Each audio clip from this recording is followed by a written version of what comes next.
Well, folks, leave it to the Donald to stir the pot even from the sidelines. This time he's decided that Ukraine is to blame for the war. You heard that right, folks. Not the invasion, not the tanks, not the missiles. Ukraine just didn't negotiate hard enough. European leaders reacted the way most of us do when we hear him speak, a potent cocktail of confusion and exasperation. You could practically hear Angela Merkel muttering, again, seriously under her breath from retirement. The man's logic is truly a marvel. It's like blaming a robbery victim for not offering the burglar a better deal on their TV. It's vintage Trump audacious, nonsensical, and somehow still manages to grab the headlines. You got to hand it to him.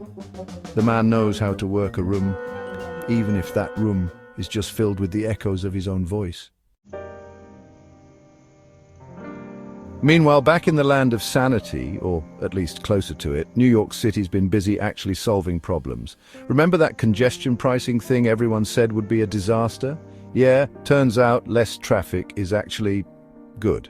Who knew? Broadway's booming, businesses are happy, and New Yorkers are experiencing the radical concept of breathable air. It's enough to make you think competent governance isn't a mythical creature. But hey, why celebrate actual progress when you can rant about imaginary injustices, right? Which brings us to... His orangeness took to his favorite digital soapbox to declare himself king and claim he saved Camelot. Now, we're not sure which Camelot he's referring to.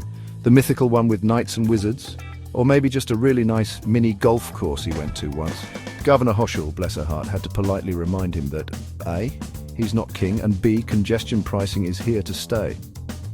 Naturally, Trump threatened legal action because what's a good baseless claim without a frivolous lawsuit to go with it? It's all very emperor has no clothes, but with significantly less dignity and a lot more Twitter rants. But hey, at least New York's problems are somewhat grounded in reality. Over in California, they're debating whether to make Bigfoot their official state.